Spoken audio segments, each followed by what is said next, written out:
Hello and welcome to another day in the Milky Way. My gosh, we got a good show for you tonight. Another Native American myths and legends. And of course, we got David Null, who will be on in a minute.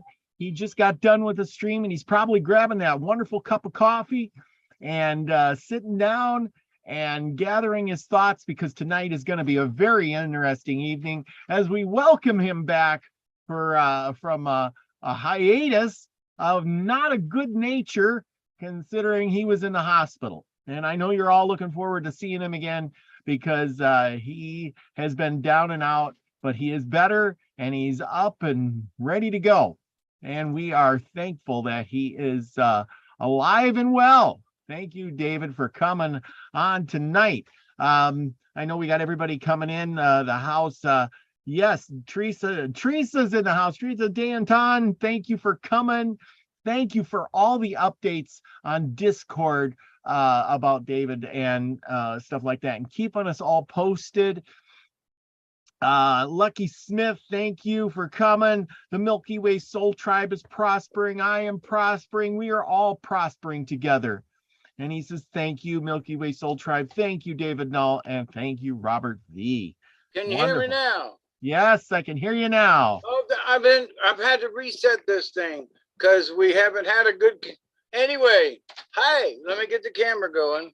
And you get the camera going. Chloe's in the house all the way from Texas, and Jules is in the house. And there is my co-host, David Null, Hawkeye Two Feathers. Welcome back. It's good to have you, brother. It's good for you to see me. Let me tell you, it's good for you all to see me. And I mean that from the bottom of my heart. I have been able to feel y'all's prayers. I mean, literally, it has been overwhelming at times. I have wept from the overwhelming response you all have given to me. And I cannot ever thank you enough, because I had 2 heart attacks and I had walking pneumonia and my kidneys were shutting down and my glucose, they thought I had diabetes. It was not pretty. Wow. Yeah. Yeah, that's a whole lot wrapped up in one package. Like I was saying on my channel just a little bit ago, I said, it's been several days ago, at 4:30 in the morning, 4 nurses with machines and needles and a doctor showed up in my room and said, hold still, Mr. Null. And I could see above their mask, they were all worried as hell about something. I could not feel anything. I wasn't any really discomfort. But I was in the middle of one big ass fixing to have a heart attack. I mean, I was in it because my heart monitor went off and it sent them folks from downstairs who do that monitoring thing into my room in 2 minutes. And for an hour and a half, they worked on me until almost sunrise. And all I could do was lay there and go, holy shit. Oh my God, what is going on here? And I had another heart attack. Wow. Wow. So, and you just didn't feel so now if you were home and that would have happened, you probably just said, man, I just feel kind of weak today. No, I would have been dead because you would have died. When I was home, I was I'm still infected by the pneumonia. But when at the house here that night, I had to call you. I couldn't breathe. I was literally drowning. Wow. I was like, hey, she, and Miss Sheila, which some of met on my channel, my neighbors, drug me to the hospital. No, dude, you're going to the hospital. No, I'll be okay. I'll get. I was having a heart attack at the time.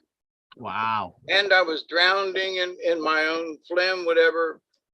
And I was suffocating, basically. Yeah, when you called me, you were like, I can't breathe. The neighbors are coming. I can't, and I'm thinking, holy cow, this is crazy. I mean, what are you doing on the phone? Because I love you all, and I had to tell you, and I didn't want to miss a damn live stream. Now, ain't that some stuff, I know. Oh, buddy, let me tell you.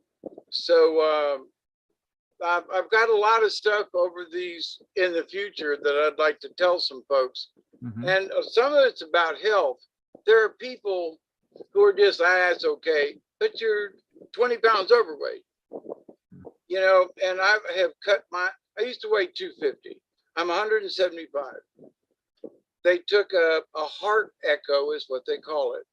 And it's sort of like the baby thing where they look at the baby in your belly, except it goes into a 3D. There are different colors for different areas, and it records it for like 30 minutes. And then they take it down and put it in the computer, and they can see all the heart valves moving, not moving, this, that, blood flow in and out. Now, I didn't get to watch it, but that's what it does. So they get to actually watch your heart working without cutting you open. But in that, I lost 20% of my heart. Wow.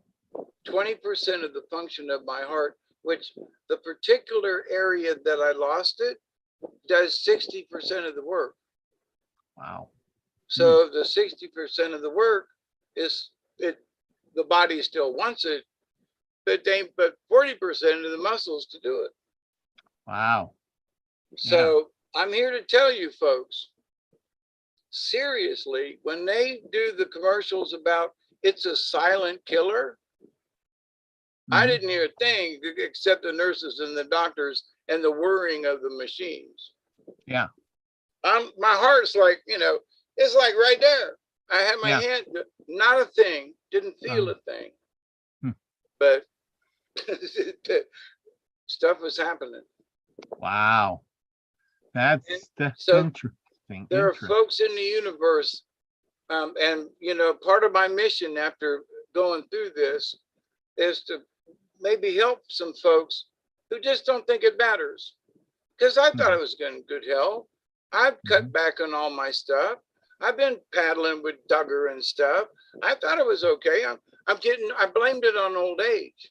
Well, of course. It had nothing to do with old age. It had to do with abuse of my lungs at early ages and all these other things, being overweight for so many years, and I dropped back. I'm telling you, y'all need to be careful. Yeah. Because it is a silent killer. And anyway, Lord knows most of us are all overweight anyway. And I know even myself, I know I'm overweight, but I do a lot of work and I think I'm tough. See, that's me. I'm an ornery cuss, and but there's been some things over my years to try to be that shaman in training that it's like, yeah, but you really need to be like that. Do you really? Maybe you should pay a little bit more attention. Well, I started paying attention, and the doctor told me, he said, it's a damn good thing you did, because you wouldn't have made it. Yeah.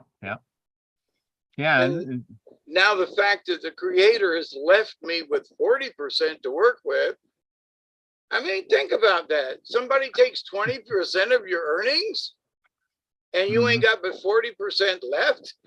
You need to stop and pay attention. Oh yeah, absolutely. Boy, we got a lot of good people coming to join us. Brenda Milky's mom is in the house. Lori from Pure Love Ascension. Chloe, Mark the Spark Arc, sorry. Yeah, I can't say it either. And I always mess it up, but they all come. Jules is in the house. A lot of more over. Isby is here. Witchy Moon. A lot of more over, and Susie Q. A lot of more over at your channel watching you. Come on and tell everybody you're all right and good. And well, wait, hang on there. Yeah. You see this white bag? Yeah. Here, I'm going to blow this up There here. are meds and pills and stuff. What's in this bag cost $556.92. And if I want to live, I got to take them. Mhm. Now it acts to insurance and stuff and the little card, whatever. It was almost $60. Yeah. But in order for me to stay here, in order for me to get the job done, guess what I got to do? Yep. Yeah, not a pleasant thing, but And every hey, month. yeah. I mean, Yeah, well, I don't know what to tell you, man. I guess there it'll ain't keep you nothing alive. It'll keep you ain't nothing alive. to say, but y'all have heard me. I've cleaned out my system the last 7 years. I haven't had drug one other than my little pipe, other than some ibuprofen. And, you know, everything's been, let's be as good and stable and clean and all that. And now I got... Now you got more drugs than the drug dealer. Yeah, I'm sorry, but yeah, No, you know, I gotta laugh at it because it's been so terrifying these last 3 or 4 days, and being dangling, you know, at the death thing, like, well, what? And now they hand you this stuff, and I don't have all of my meds. I still got to go back to town tomorrow and get some more. Yeah. But so it isn't just that you have to go through it. If I want to stay here, then these are, I have to make choices? I went from 0 drugs, gonna lead a clean living. Yeah. Now they're gonna pump me full, but it's all to keep my heart regulated. It's all to help keep the whatever out of my lungs, and it's not really COPD, but it's borderline kind of thing. And I've cut my cigarettes way down. I had one when I got home though with my buddy, and I only smoked a part of it. But God knows I'd had a nicotine patch for a couple of days, and I just wanted to take a cigarette. But my promise to me and everybody else is I'm going to do the best I can to stay. Now that I know I'm 20% loss, especially, but I was going to do it anyway. But I'm really going to concentrate on it now. You know, if I pick up a cigarette, I'm going to think 10 times, not once or twice. Should I light this thing? Oh, come on. It is hard to break habits, and especially ones that are addicting habits. And my sister and I talked about this the other day. And I said, you know, Lynn, we know we grew up on the carnival. And I said, you know, Lynn, I started smoking at 13. And there's been a couple of brief times, but I'm still smoking and I'm almost 70. I started they said, when did you start smoking, Mr. Noel? Age of 13. What? What are you down to? And I said, about a half a pack a day, which I have been doing. But at times I was smoking 3 packs a day. And being on the carnival and running rides, you're smoking, you don't even know. And my brother and sister, used to run a cigarette joint. And it was 3-sided, and it was called the color wheel. And you put a dime on a color, and there are all different kinds of colors. And the prize was a pack of cigarettes. And so they spun the big wheel of fortune, and if it landed on your color and you had a dime on it, then you got a pack of cigarettes.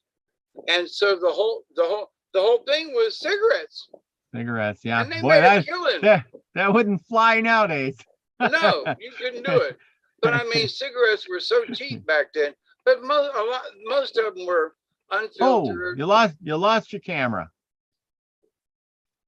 You still there? You lost your camera.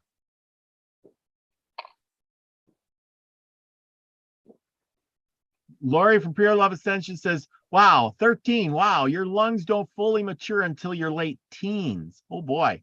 And I was smoking Swisser Sweets. Oh boy, those are powerful ones. Yeah, and loving it, you know. Yeah. Those and Camels, they don't even have the filter on them, you know. There you go. We had Camel, the Lucky Strikes, if y'all remember them, the unfiltered, Lucky Paul Mall Strike. shorts, unfiltered. Mm-hmm. Yeah. But the thing is that, so yeah, I told my sister, you know, she still smokes a little like me, trying to cut back, keep it down. And I go, we don't necessarily have a history of heart failure in our family, although our pops died of, he was 99% clogged. He ate himself to death. I mean, you know, if for those of you folks out there that might know what, oh no, what's the word? Anyway, they're grease balls, cracklins. Yeah. He would sit, and I'm talking about a 2-pound bag of cracklin and eat them in a couple of days. Now that ain't nothing but grease, but he loved it. And he was, I think, 74, and he kind of sort of ate himself to death. And I don't necessarily know about on purpose, but so when he passed in 99, and I watched him die and hold his hand, I was like, I'm not going this way. I just ain't going this way. Well, lo and behold, it wasn't the same way, but son of a gun, if I didn't have a heart attack, thank God they didn't have to go in and do anything.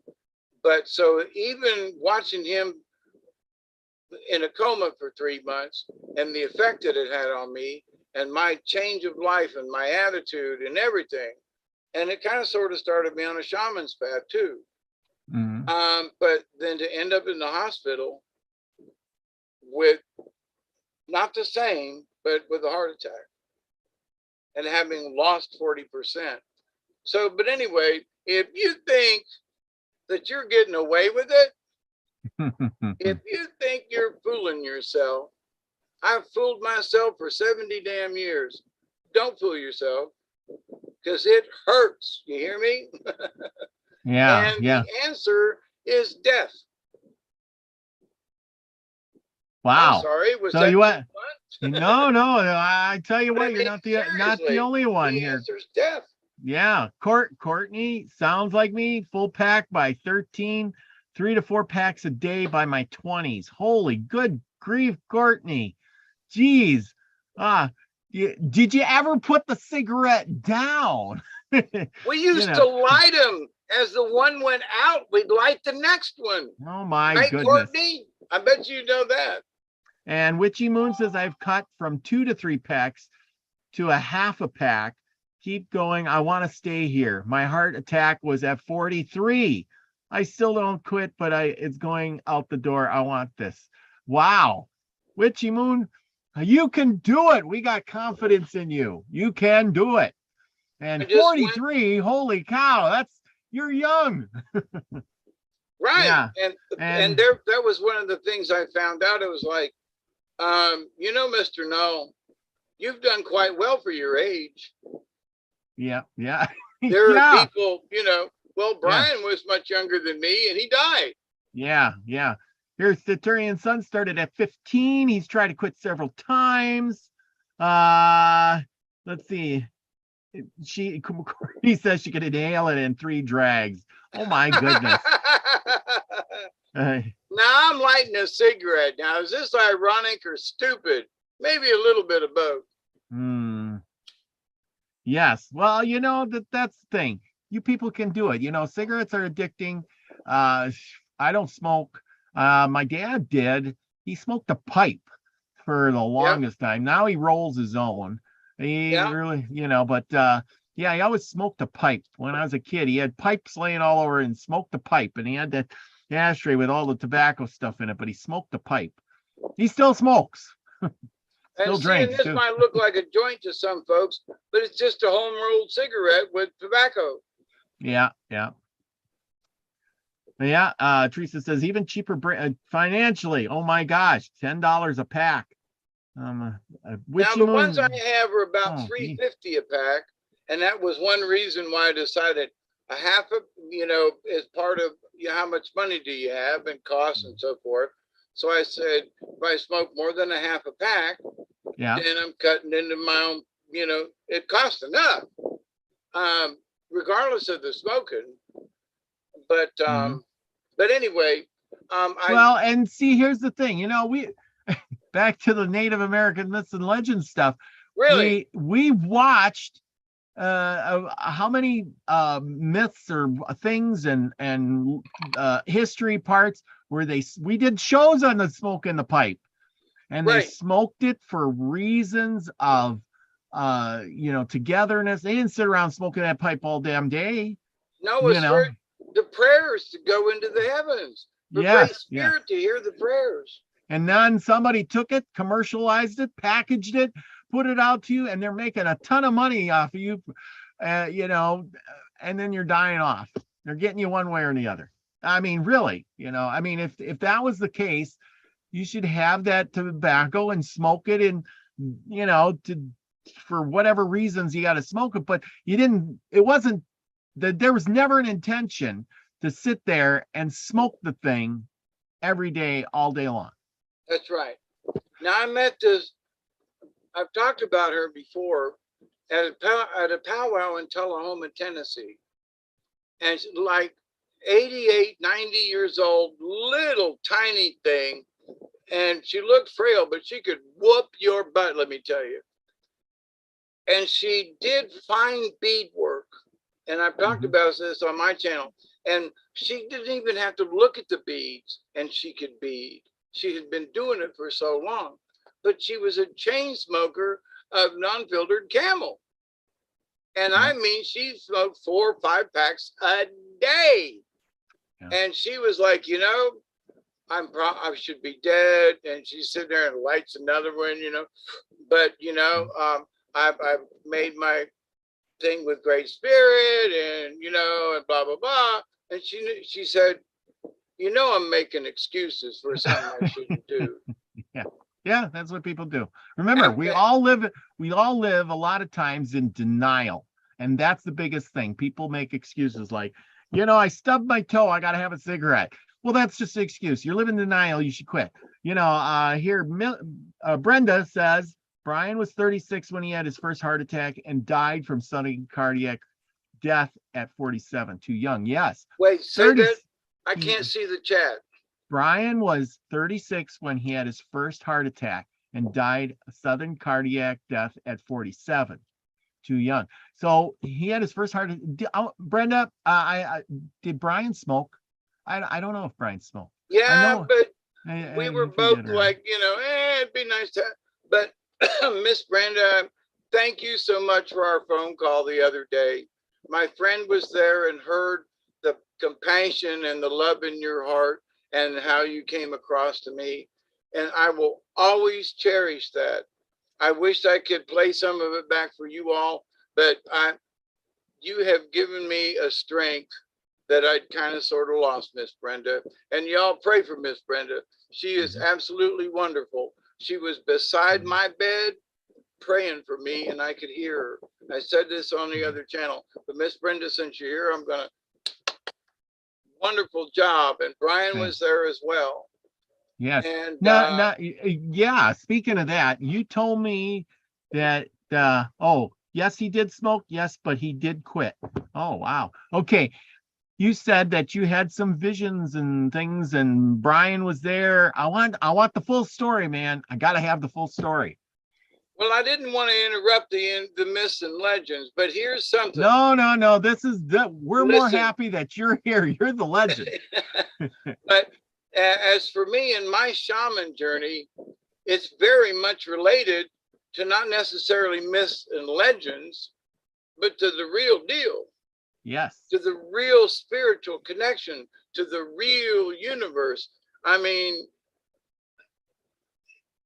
it slapped me in the face. Yes. I mean, the reality of it, like, holy cow. So I'm having one of those episodes. They're monitoring me when they're doing the EKGs. You can't move.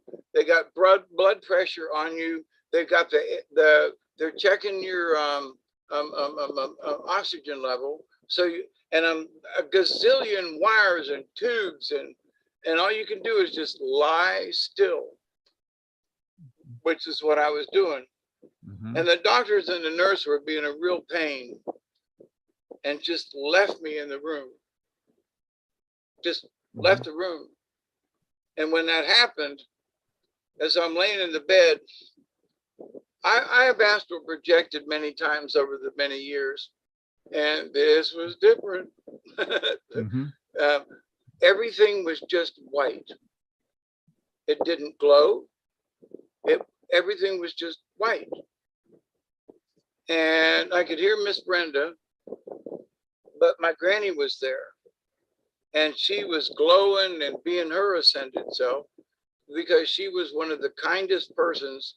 My sister, it was never about religion, but everybody loved my granny because she was just kind. And so she's on my right over here. And there was literally a band of angels above me. And they were singing, all night, all day, angels watching over me, my Lord. All night, all day, angels watching over me. And I was like, now that's different. And Brian was there. And I was like, I looked at my grandma and I looked at Brian and I said, is this my ticket home? And they kind of grinned and whatever. And I looked at Brian and I said, so what's it like to be free from earthly bounds and to be able to just travel the Milky Way? Good question. And he was like, come on, let's go for a ride. And so much happened in this dimensional time thing. A lot happened maybe in a second. And I'm still, it's still unraveling. But Brian and I had talked way when our channels were like 10 and 15. And he was one of my first subscribers to my channel. And we became friends. But there was a lot of things we talked about that weren't on air. And we were like, so Dave, what do you want to do? What should be our goal between us? And we had agreed that we need to teach kindness and things, and we need to teach spirituality without people getting hung on a religion or whose God is better than the next one. And we had made these decisions, and it kind of sort of laid out an outline, if you will, that could be a plan that became our mission. And so he looked at me and he said, I've ascended, I'm out here. You got to go back. Because, and he looked at me and there was like, dun, dun, dun. It was like Mission Impossible music. Do you accept the rest of your mission? And I was like, well, I guess, because I accepted it, before any of this happened. Yeah, I mean, and he goes, you can't stay. And I mean, everything, the angels, the thing, and, and I was like, whoa, it's really nice here. And I'm really in pain. Do I really have to go back? I mean, no. And so there was this odd little Mission Impossible. Do you accept your mission? Yes or no? And there was laughter and smiling. And I said, of course I do. And I was back in the bed. Wow. But there's much more in this. That's a really short version. But I cannot explain how profound the feeling was. It wasn't just what was, and the whole thing was so profound. I'm gonna have to figure out how to explain it at some point in the future. And when I was on my channel, I said, I've always believed in the Creator. I've always believed in the source. I'm always talking about it. Accept and receive the knowledge, the healing, the wisdom, and the blessings from the universe. And I do believe, but it was like 10 more believes on top of it. Mm-hmm. I already do. Yeah, but watch this. Mm-hmm. And it was just so, I don't mean this in a bad way. It was almost like meeting God. Mm-hmm. Well, I believe in you, dude, you know, and then you go, whoa, and whoa, you know, I did believe it. I really believe now. But it was the profoundness of the universe that was there. It wasn't Brian and not about God, but it is all about the ultimate great spirit that's in every single one of us. And Brian was like, you got to keep explaining this to people. You got to keep showing this to people that, you know, in the long run, it really is easy. And you can't come here now because your job ain't done. My mission is to come back and do whatever I can, whatever it takes. And in it, he's now, listen, Brother Hawkeye, I'm here. And whatever, if it was meant to me that I had a heart attack, different type of heart attack, but that we both had heart attacks, you know, that has made me scratch my head. But the fact that that simple mission statement that we made several years ago before he passed away and when we first started our channels is still important from the universe point of view. It's still important. And there's not enough people out there who are just giving these simple statements of kindness. And that it's my job to figure out new ways to try to help people understand it. And exactly how important a smile is, how important just saying thank you. And I practiced it while I was in the hospital. I didn't get to some of the doctors, but I had all the staff and nurses simply being nice. Thank you for helping me. Thank you for being compassionate. Thank you for keeping my ass alive. I mean, and I had several people with tears down their eyes that said, you know, when people come in, and of course it's our job as a nurse or whatever, but no one had, in my 20 years, has anyone thanked me. Yeah, we've kind of, remember, we kind of talk about that.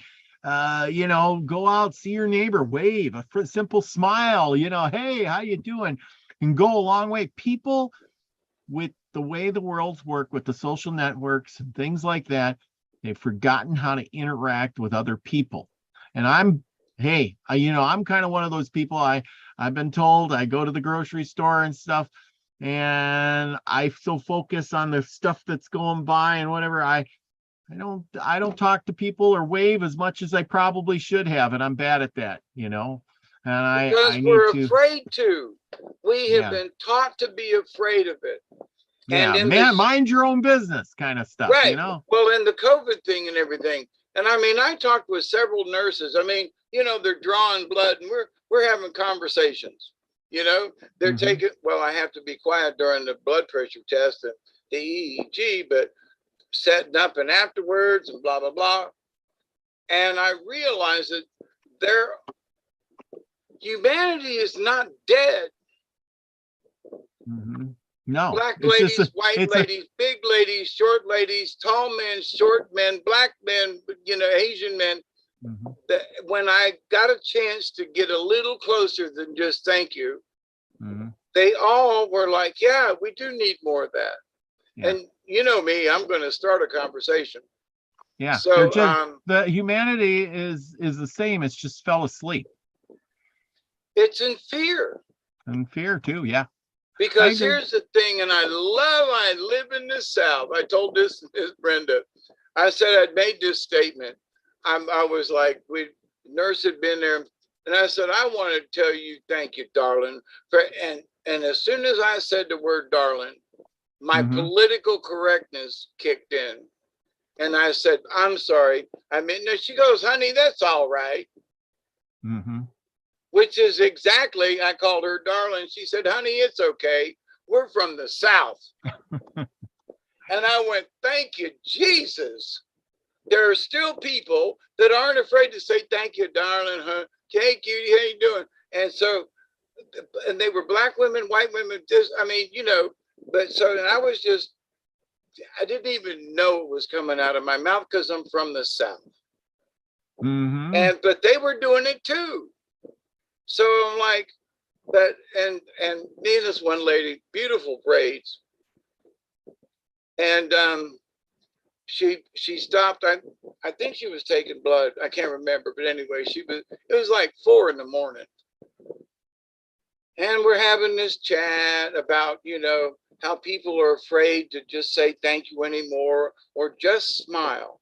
Well, you don't have to wave, just smile at somebody. And I talked to my channel last time, and I've discussed him before, but there was a gentleman who got in touch with me, whose name is Michael. And Michael, if you're out there, you keep on smiling, brother. But he came and stayed with me for a while down here, helped me out. And we've had personal conversation and got stoned and sat around the fire and went kayaking. But so one of the things that in our discussion was how important just being kind was. And that he's a sort of, you know, he's a quiet young man and afraid to do anything unnecessary or whatever. He's shy in that respect. But since he left in our conversations, he's traveled. He's going to Kazakhstan to be a teacher, to teach English in a foreign country that's being bombed. But we discussed that too. But we have been in communication since he's getting ready to go and everything. And he goes, you know, I've noticed that when I'm in a bus station, or because he's traveling in different places, they're all new to him. He's never been there. There people he's never seen, met, etc. He goes, how effective a smile can be. And he goes, I'm practicing just allowing it to happen, because there are a lot of times we're just afraid to smile at someone. And he made a comment about there was someone across the room or something, and they looked his direction, and he just smiled, and they smiled back. And it was nothing more than that, no other communication. But they were across the room, they didn't know each other, but the communication of the smile. And so he in himself is learning how powerful that is. It is. It's exactly that. And that is true. And a lot of people sit in silence all day, and, you know, they think the rest of the world hates them or something. And it really doesn't. And when they see somebody who's being friendly to them, it's like, holy cow. You know, I hate to say this, but think about what a smile or a hello or a friendly gesture could have done to some of those wacko serial killers or goofy nut jobs out there that try to do goofy things, if they just knew that somebody cared or was friendly to them. You know, you got to wonder about that. And it's not so much about the caring part. Yeah. I mean, that is it, but it's the spontaneity of the smile. It's the genuineness, the kindness in your heart that wants you to smile, you know, that prompts the smile, and that you don't have any fear to just flip and smile.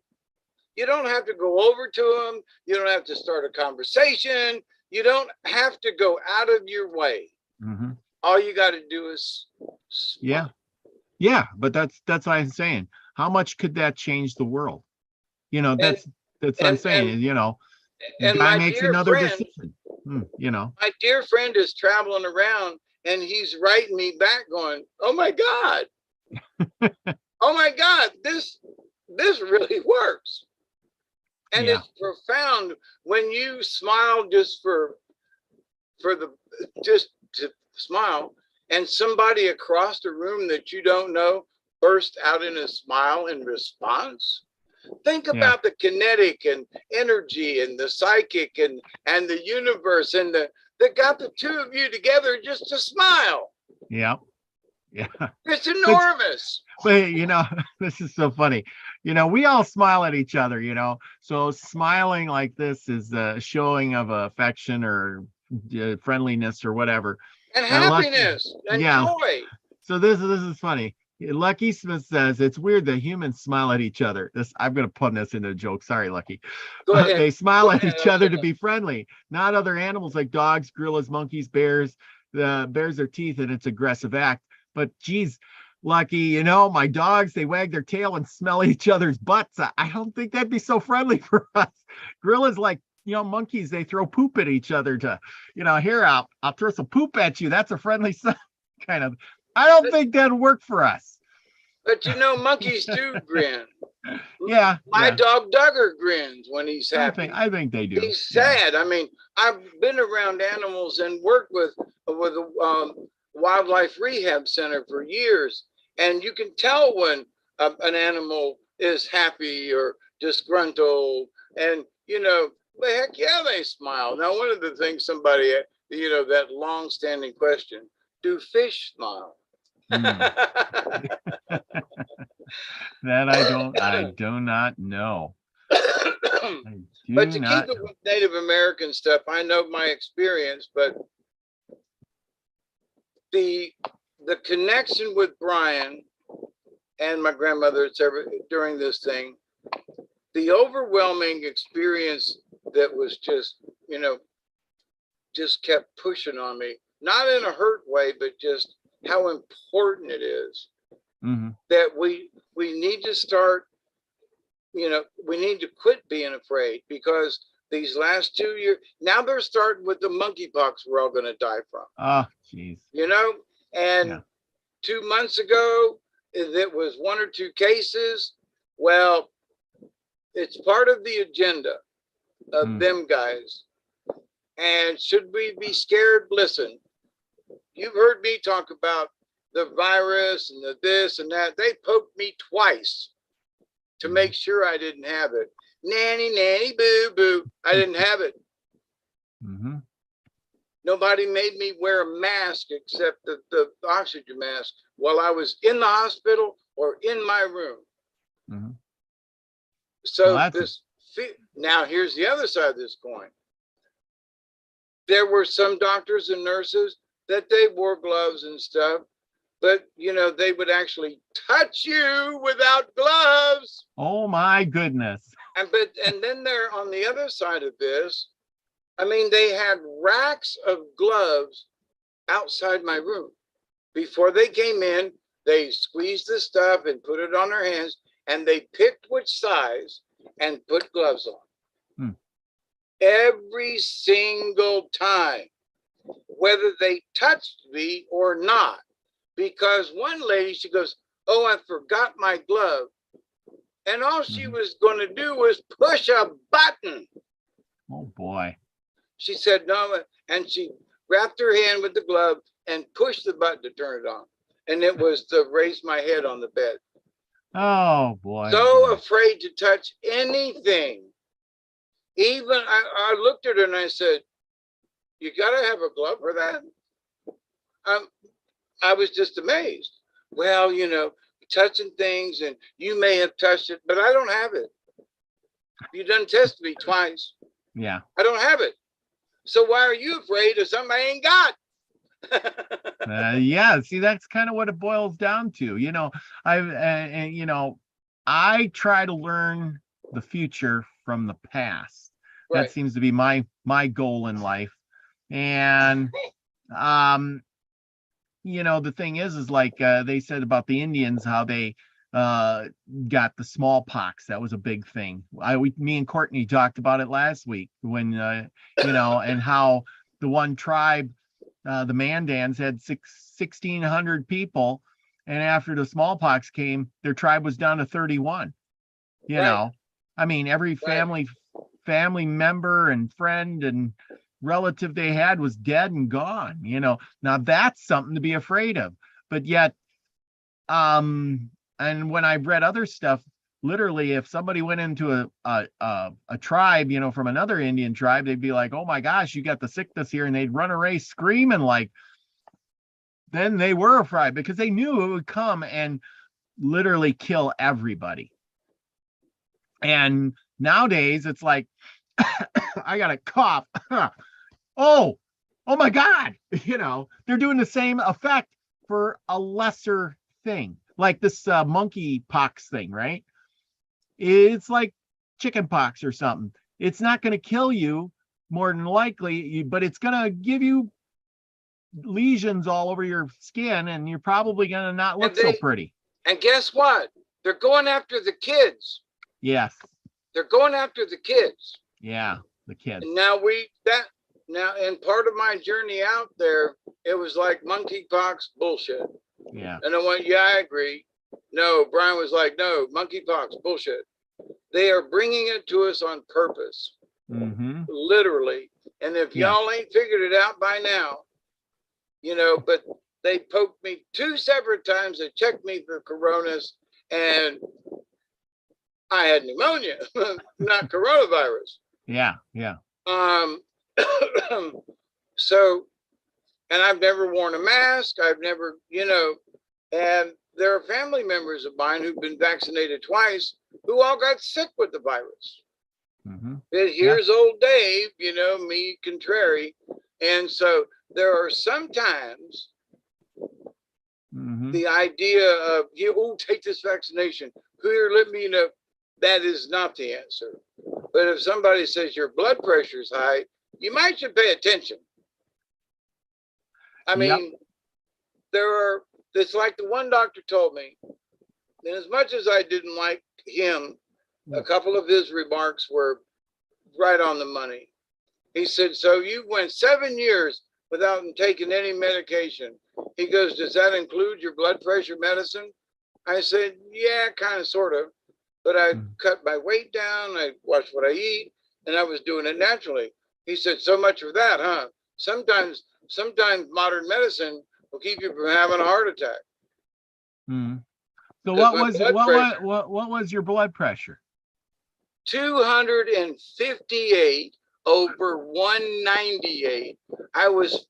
My head was fixing to pop off. Wow, that's crazy. See, everybody, you got to get yourself one of these. Now I got one of these. So let's do this. So, and then you get these things are pretty easy. And you got one of these? Not now, but not now.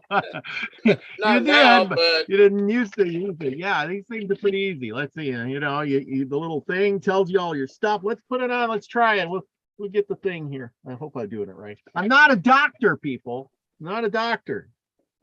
Nor a nurse. Nor a nurse. I'm not a doctor. I'm not a nurse. Believe it or not, my mother got this for me. Thank you, Mom. Yes. I think I learned how to. I'm not a doctor. Okay. Now, years ago. Okay, there we go. I'm all set. Let's say I got to push the button. So we'll do it. Years ago, I was obsessed with it.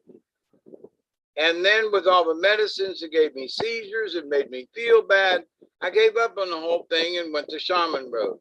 Well, some of them things I should not have given up. Shaman or otherwise, I'm going to have a clean living. It don't cost nothing to check your dirty gum blood pressure. Yep. But at the same point, probably back then, there was a lot of my heart that I had already damaged. Oh, probably. So who was it that said they had one at 43 or Brian was, but anyway, or Chloe, who said something about what having heart attacks early on? Witchy Moon. Witchy Moon.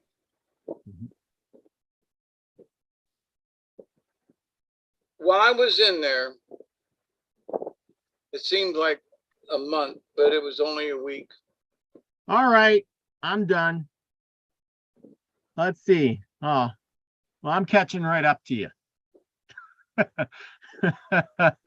This don't look so good either. But anyway, it's blood, huh? What is it? 174 over 103. That's really not too bad. Really? Okay, good deal. The 170 is a little high, but mine when I left the hospital was like 111 over 82 or something.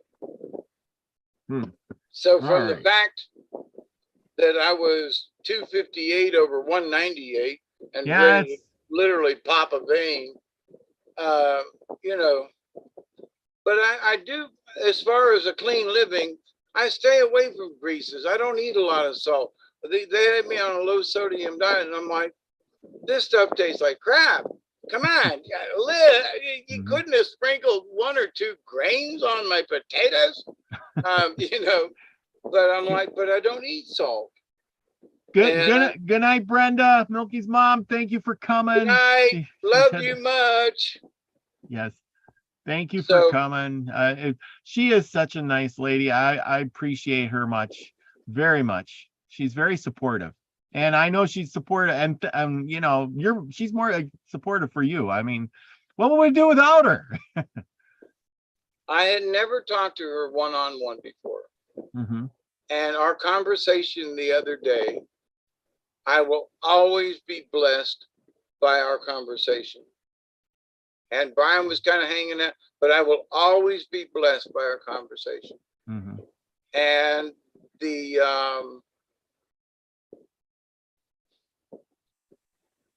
she gave me courage.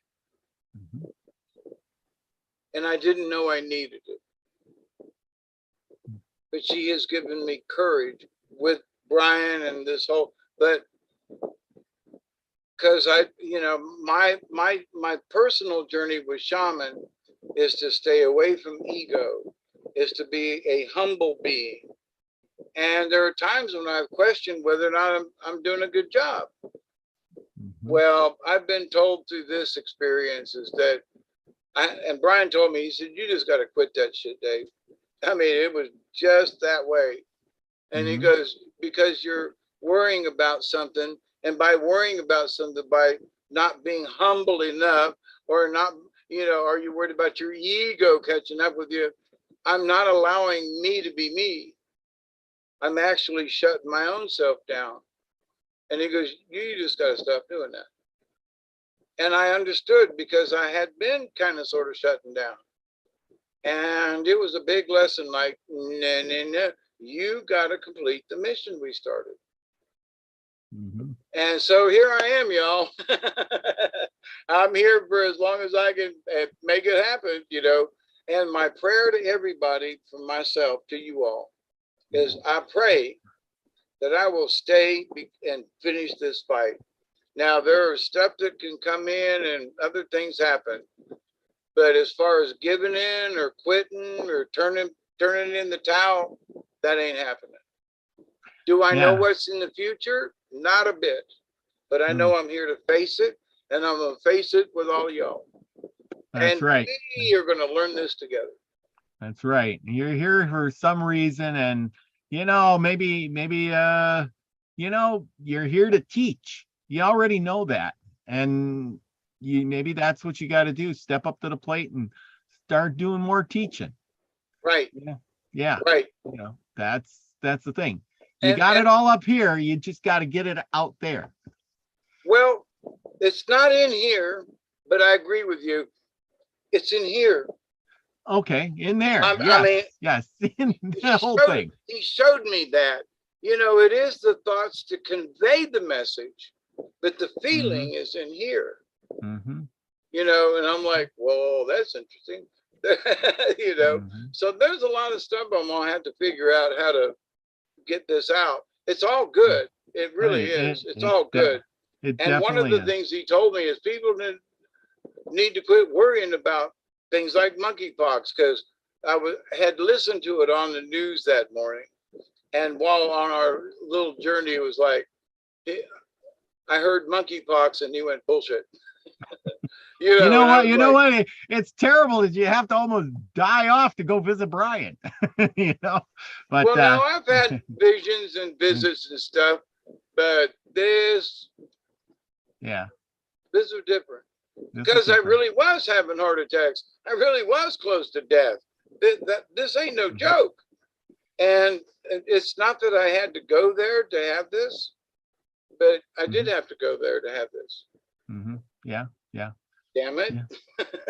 Well, I am. There's a lot of people that came tonight to see that you're well and on board again. Trina's here. Trina's in the house too, and I see Elderberry came.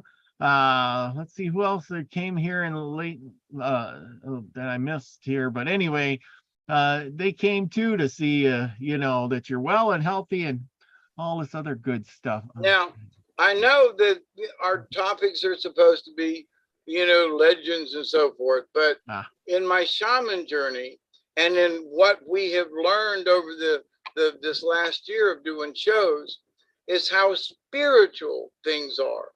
Mm-hmm. The spiritual connection to nature and to the Great Spirit. So my personal story tonight is absolutely related.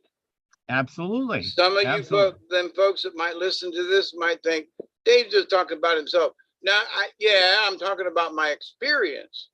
Mm-hmm. But that each of us, because we are part of this universe, and each of us are spiritual beings.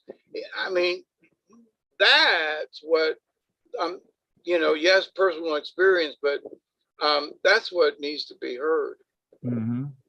As far as what's the message in this, what is the story in this? Well, there are many shamans and other people who have had spiritual journeys. Now, one of the things over the last week is I was thinking and looking at the shamans and how some shamans learn to step into another dimension. Mm-hmm.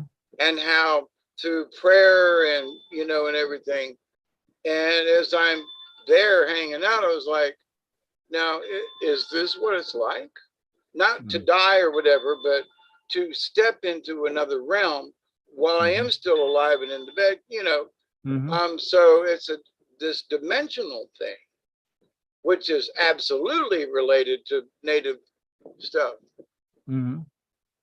Well, every Native American myth and legend, or every one that I go through, all those chiefs, all those other guys, they all went on those mystical journeys. They all went to the other side to get information from the Great Spirit when things weren't going right.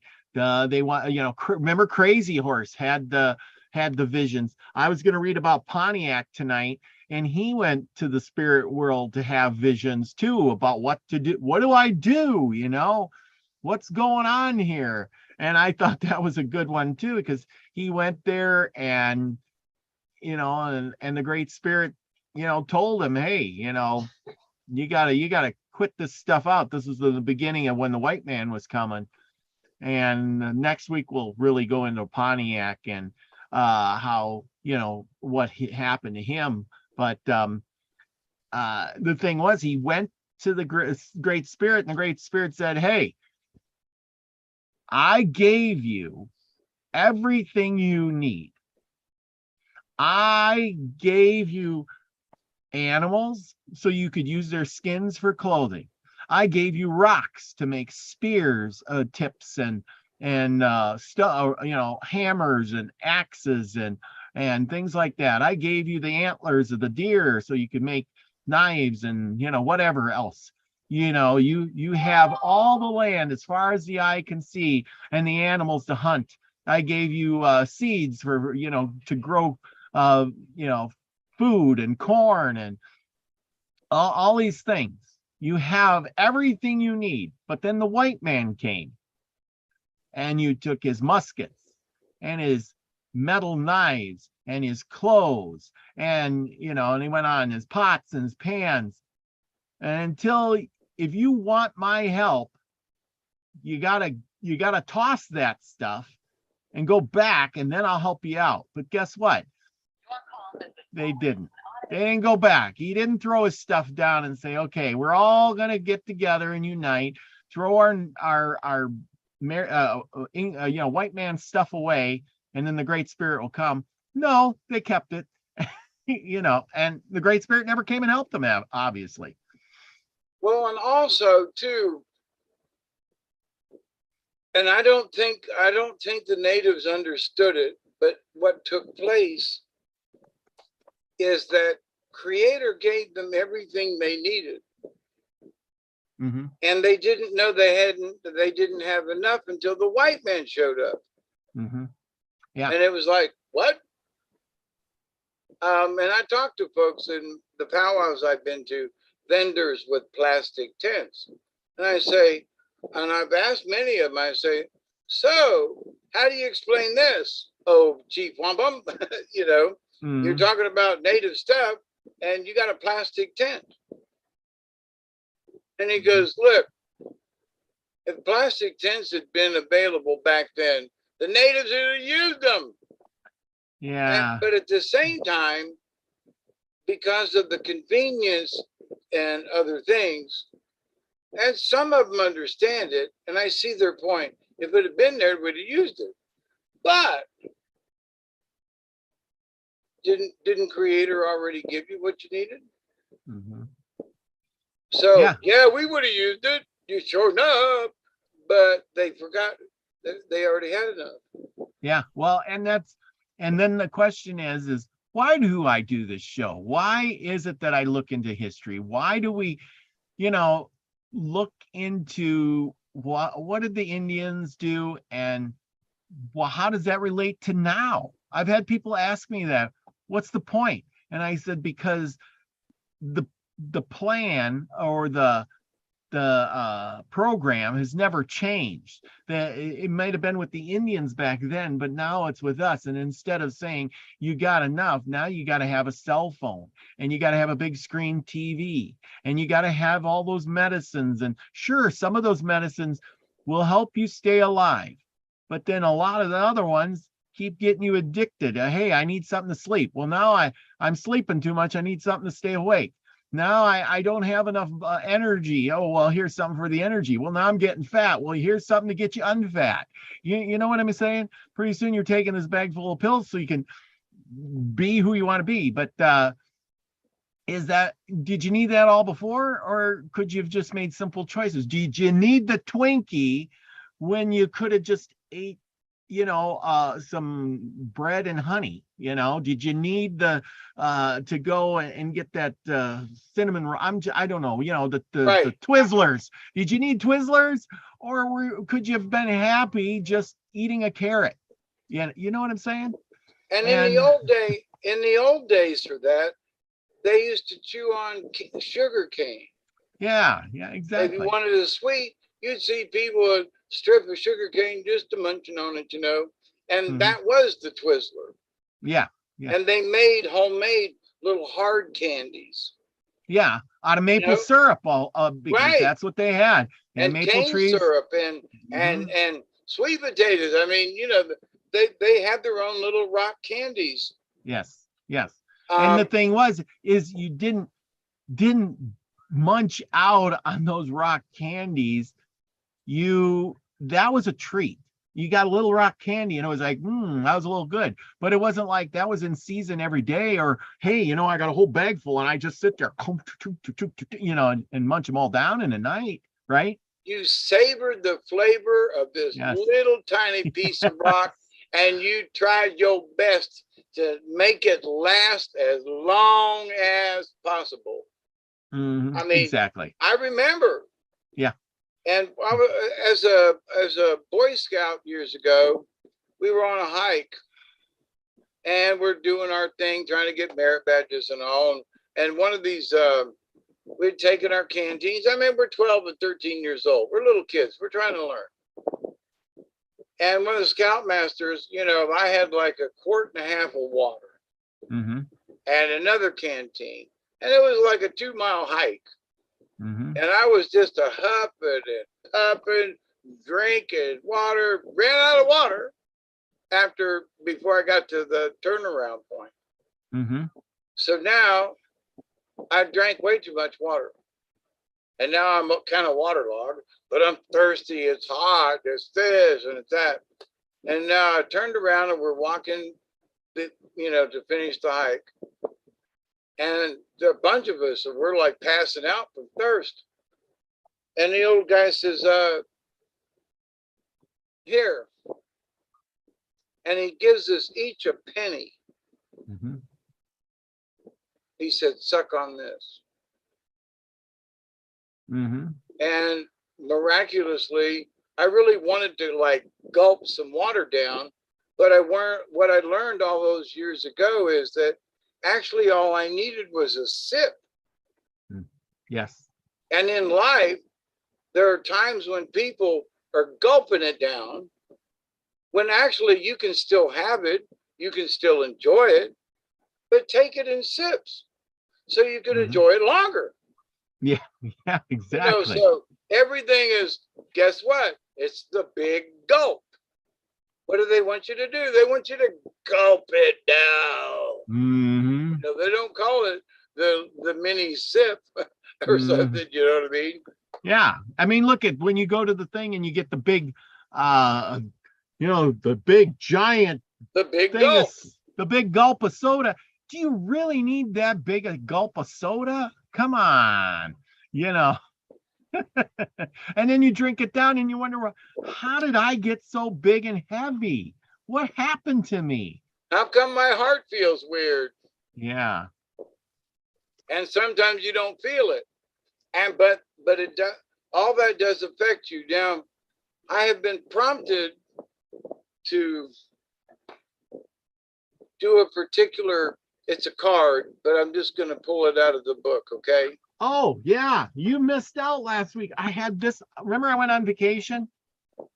Yeah. And then I got these. Wow, cool beans. Yeah. I was showing, I pulled the cards, or what was it, last week or something. We did the cards. They're the Sacred Path cards. They got things on there like sacred space, giveaway ceremony. I thought you'd enjoy these. I thought I'd show them to you. Hour of Power. Yeah. So anyway, but anyway, you pull a card. I was hoping you'd pull a card for tonight for all of us. Now that you're back and you've been more in touch with the Great Spirit than anybody else around here lately, maybe the hard way, but hey, all the same, right? It's one of my favorites, and I was going to pull a card, but to kind of pull a card for me, if you know what I mean. Yeah. It's like, here's your card, Dave. And I was like, what? Here? Okay. Without actually pulling one. And I'm looking for it now. I thought I had it. Well, let me go back to the index. I thought I had it.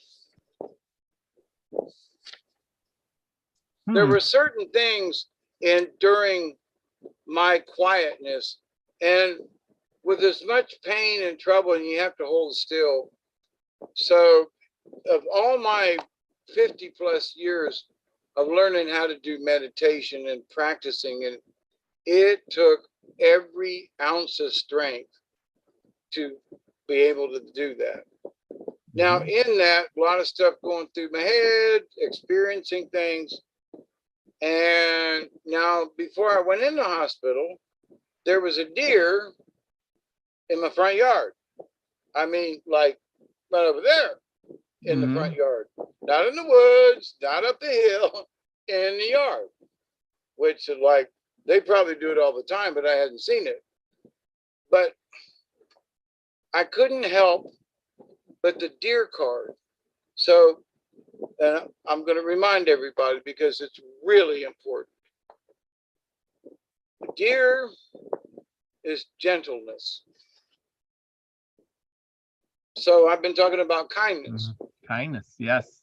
Dear, so gentle and loving you are, the flower of kindness and embrace from afar.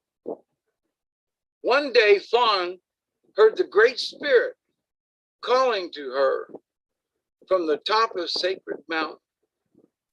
Fawn immediately started up the trail. She didn't know how that horrible demon had guarded the way to the Great Spirit's lodge.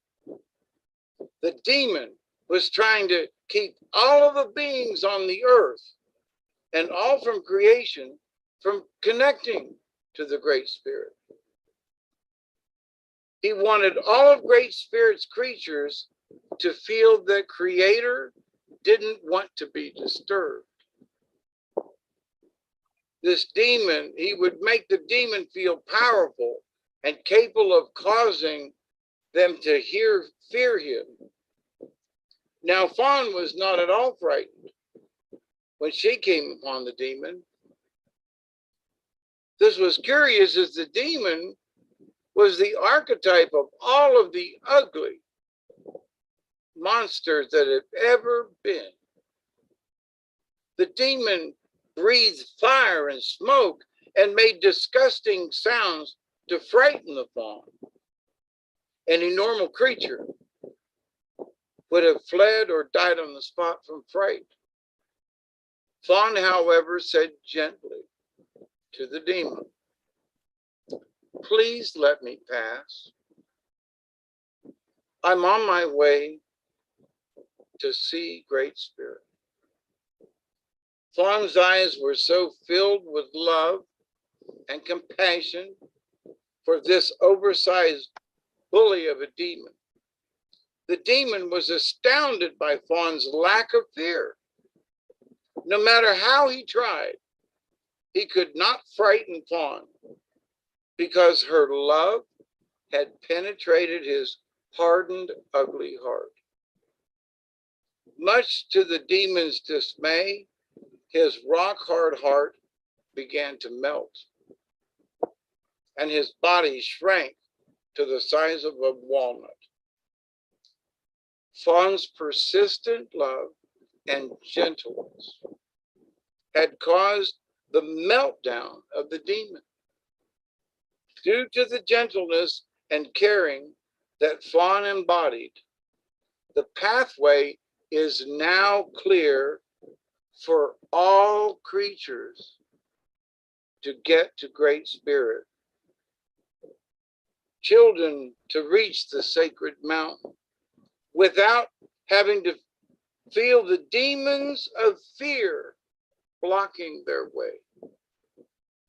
Dear teaches us to use the power of gentleness to touch the hearts and minds of wounded beings who are trying so hard to be kept from sacred mountain. Like the dappling of the fawn's coat, both the light and the dark may be loved to create gentleness and safety for those who are seeking peace. If Dear has gently nudged its way into your cards today, kind of, sort of, you're being asked to find the gentleness of spirit that heals all wounds. Stop pushing so hard to get others to change and love them as they are. Apply gentleness and kindness to your present and future situations and become like the summer breeze, warm and caring. This is your tool for solving the present dilemmas we are facing. If you use it, you will connect with Sacred Mountain, your centering place of serenity, and the Great Spirit will guide you. That is so true. You know, that's like we talked about this whole show, the kindness, the smiling, the things like that, reaching out to other people. That summed it up right there. I tell you, couldn't have pulled a better card. And I didn't pull it, but I mean, you know, but the thing is the other day I could see Dear as the mantra at the time. And I remember Dear has, without the fear, but with gentleness and kindness, melted the demon. So all of us, you hear this? All of us are free to go to the Sacred Mountain without fear of the demon. Now, if you fear the demon, you'll conjure him. If you're afraid that he might be there, you won't even start the path. But Dear's already cleared it. It's sort of like Jesus dying on the cross, but it ain't. But, you know, he died to make it easy for all of us to go to heaven. Well, Dear, in her gentleness, melted the demon, didn't have to die. Right. And so like we were talking about today, and we have before, about what gentleness and kindness can actually do. And through my testimony earlier tonight, I've witnessed it firsthand. It absolutely works. And what I was talking about, my friend Michael, who's traveling and just smiles at people, and the effects that he's seeing and the changes. And Dear, with her gentleness, is just got to be the message. You know? Absolutely. I totally get it. But so Wow. but gentleness is the deer, but she overcame the fear. The fear. That was the start of it. Exactly. Without having fear, the demon had no power. Right. And what's being taught to us right now by the universe? Fear. Yes. I mean, they still want to skewer Donald Trump for something that wasn't his fault on the 6th of January. Look how much money and bullshit and all this, and they're still talking about it. You know, and it's like they got nothing else to do. I know. Give it up already, right? Fear. Jeez. Fear. Yeah. Fear. We can't get to Sacred Mountain if we're going to be fearing. You just can't get there. Oh, there might be a demon up there. Oh!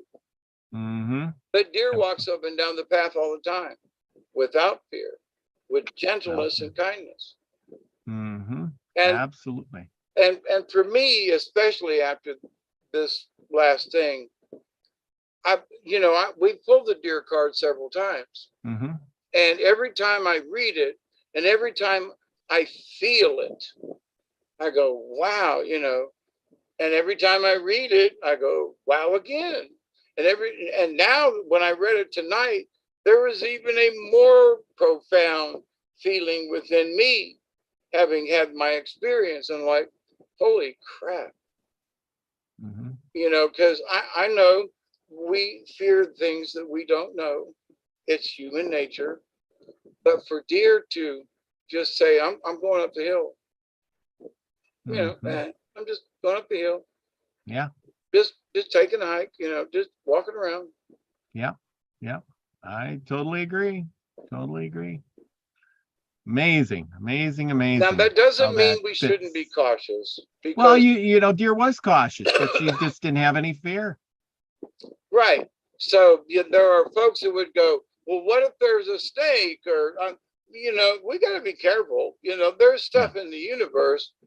But if you're going to fear the demon before you ever put your foot on the trail, absolutely, yeah. Oh yeah, I totally agree. And if you let that demon consume you and bring more fear into you, well, that ain't no good neither. You're expanding. Well, and the demon controls you. Right. Yeah. And you can't get to Spirit Mountain, and you can't talk to the Creator because the fear is in your way. You're all focused on the demon. You're all focused about the fear. So how the hell can you talk to the Creator if all this is in your way? So I will apologize again. I know this has been about me some tonight, but me some tonight is really absolutely related to the spiritualness of the shamans and of the Indians and of the true spirit, to Deer, Don't worry, there'll be plenty more shows and we'll talk about other things. But tonight it was all about you, and it's still related to the show. So not a worry. It is. I mean, that's why, I wasn't going to go here. I was just going to say this and that, give an update.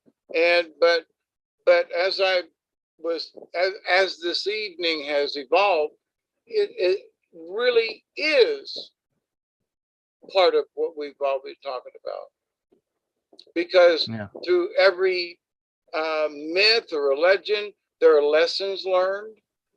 There are like when the I can't remember who it was, but who brought the pipe. Remember we talked about buffalo calf woman that turned into the white buffalo. And who taught them how to smoke it and how to pray. And that was in a dream kind of thing, and so many things have come to many people in these forms. And I'm here to tell you, you know, it ain't just up to me. It's not just David Null. It ain't just Hawkeye that can have these. Every single one of you, all of us are connected to the universe, and you can experience these things yourself. But if you're fearful, if you're afraid of the demon and you don't believe. Yeah, I get it. And I think that's a good topic. I think I'm going to talk about that more tomorrow. That's really good. I'm going to write down some notes on that one. Because it is so true. Lucky Smith says demons are created by us, so we have all the control. The weakest demons are the loudest. That is so true. I want to disagree with that. What do you mean? For the simple reason that the other day there were demons climbing down the walls in the hospital. Really? And I did not create them. Trust me. But those evil demons were trying to keep me from doing what I'm supposed to do. I'm still here. Yeah. I ain't dead yet. And so did they win? No, but I saw this one ugly mofo climb across the ceiling and down the wall and down the door to the bathroom. And I was like, holy, but in my meditations and stuff, I wasn't afraid, but I was damn surprised. I will tell you that. But I had no idea that there are those entities out there that do not want me to finish my mission. And Brian gave me courage. So did Miss Brenda. You can't give up. But seeing the demons like trying to scare me, trying to keep me from Sacred Mountain. I even sent a thing to Teresa, and I go, man, there's demons crawling down the walls. We'll shoo them away. And I was like, it wasn't about shooing them away. It was like they was trying to see how I'd react. I haven't figured it out yet, but they were there. I've never experienced anything like it. And I was like, but then a band of angels are all surrounding me, coming for to carry me home. And I was like, yeah, sure. Okay. I see you. Can't get me. But there are people who see the demons and I do believe this one was out to get me, but I was like, nah, I see you. You just stay over there. But there are people who see them and they become so scared, like the deer in Sacred Mountain, that they're afraid to go any farther. Oh, it's all about the demons then. Oh, the demons are after me. Well, if you keep talking about that stuff, you're going to just draw them to you. But if you draw, not that it didn't go away right away, but I didn't accept it. I refused to be scared. I refused to have fear. I was surprised as hell. But then I thought, no, you can't scare me. And I think it was deer and our readings of deer that gave me the courage to not be afraid and to not let it go anymore. You know what I mean? It's the gentleness of it. Rather than putting up your fist and say, get away, I'm going to fight you in this. No, it's just smiling. And just a smile. That's right. And the gentleness of deer, because in thinking about it right now is like, I just kind of grinned, like, oh, okay. But then the rest of it went on, which is okay. But there are lots of people, and I don't want to mean this lightly, but I'm thinking some folks are so fearful that maybe they're conjuring them up themselves, that they're so fearful they think they see them. Now it is and it ain't, because as a kid, I know that I created some monsters. But it doesn't mean that they actually existed. They existed within me because of my fears. but that they actually exist in the universe. So monsters and demons and stuff, do you create your own? And I don't mean manifest them and all this. No, I mean in your head, because of fear, oh my God, that might be a demon because of the fear. So listen to deer, drop the fear, rely on the gentleness and kindness, because the more y'all practice this, you will be amazed. I'm here to tell you. And I honestly think after meeting the people in the hospital and all, humanity's not dead. People are not dead. Friendliness is not dead. It's still alive. And on one of my things, I said, eastbound and down, loaded up and trucking. We're going to do what they say can't be done. And I was watching on the TV today that the original Burt Reynolds movie, right, with him and Jerry Reed and the whole thing, right? And as they were singing the song, I thought this is really appropriate actually for today, because instead of letting people get in your way, you got a goal, and you're going to get there any way you can. But because you made the promise, you're going to do it. Yeah, they were bringing beer to a party or something, but in the grand scheme of things, for those of us, for me, I want to wipe out fear. I want to help bring deer to everyone. I want everyone to see the gentleness and kindness and a smile. I mean, if I got to be a preacher in this, you know, in that, you know, if I'm going to be a Bible thumper, so to speak, I can't think of a better topic. Yeah, I agree. Well, but that's what some of those preachers did back in the day. They used fear to control the people. You know, you don't do, God's gonna burn you, the devil will get you, you're going to the burning fires of hell. You know, and they used fear in the opposite way to get things done, which, you know, we can go into another time. But anyway, it's been we've been going an hour and a half, man. It's been good. You're gonna have a show tonight afterwards a little later. I'm wound up. I guess I'm just gonna go ahead and go back to the other side. I'm just gonna have conversation. Anybody want to ask me any questions or but and right now I'm so full of love and from all of this, but you know, the gentleness, I'm repeating myself, I know, but the gentleness of deer and that, it's such a simple message. Yes. But it is so, it's as big as the universe. I mean, it ain't just, yeah, that's a nice story. No. And we really need to practice it. And having done so, and I will continue to do so, having my friend, you know, that's off on the world practicing it and sending me notes of how good it's working. I mean, do I have faith in humankind? I believe. And I want all of you dear friends out there to believe in this. It's so simple, and we can absolutely make a change. It's going to be small, and it's going to be quiet, and we don't have to use any guns, but we're going to beat the demon. Absolutely. I like it. With that, I'll shut up now. No, that's all right. It's great. This is great. But you know, this is good. Remember, everybody, go out.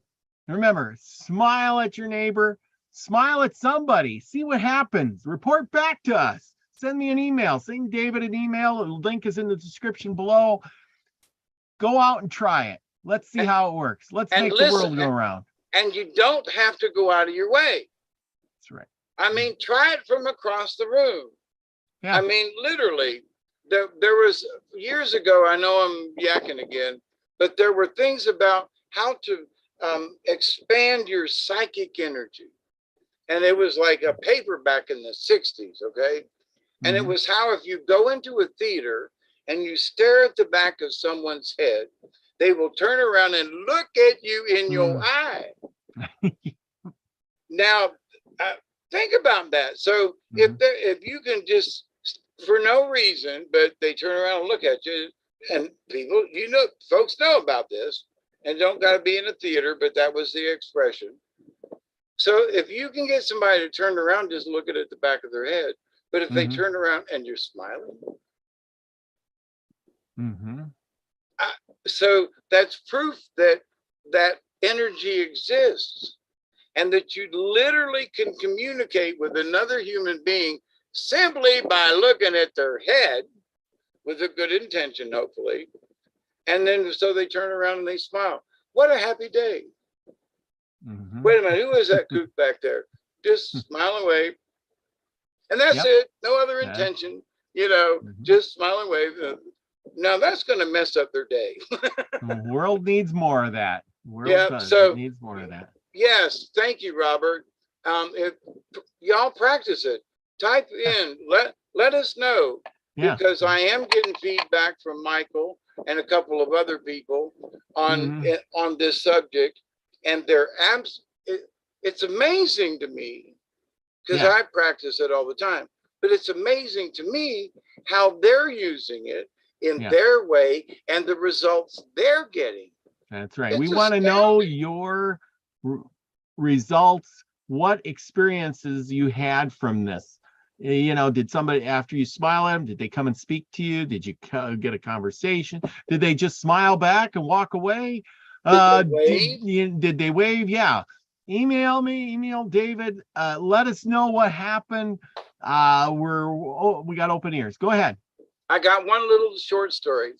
And it's about Michael, when I took him to the bus so he could go on his trip, I stopped for gas in Albany, Georgia. And I stopped there, went in to get gas. And as I come out, Albany's largely Black population. Not a big deal, at least to me.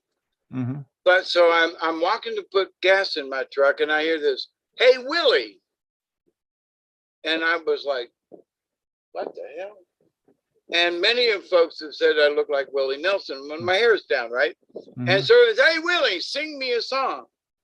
Now there's this black guy 2 cars over, can barely see the top of his head. "Hey, man, how you doing? Man, you look just like Willie Nelson." And so he started the conversation, but I could have ended it. So I was like, who is this guy? I don't know him from Adam. What the hell do I do? So I went along with it and putting gas in. I was like, "Hey, babe, what song you want me to sing? Blue Eyes Clarin' in the Rain, or Whiskey River Don't Run Dry?" And he busted out laughing. And so here's this 2 people never met each other. He said, "Hey, Willie." I went along with it. But in less than a couple of minutes, we're both laughing our ass off at a gas station in Albany, and waved at each other. And in that little connection, we had become friends. Yep. Yeah. And so you never know. Every single second of our lives, especially if we're around somebody else, we have the opportunity to smile and change the picture. And to a good thing. Yeah. We're grumpy and we show grumpy, then the guy's going to go, "Who the hell is that guy?" So I love you all. Yes, absolutely. And remember, everybody, go out and be the frequency you want to receive. I love you all. Peace, everybody. I love you. There we go. Another show in the bag.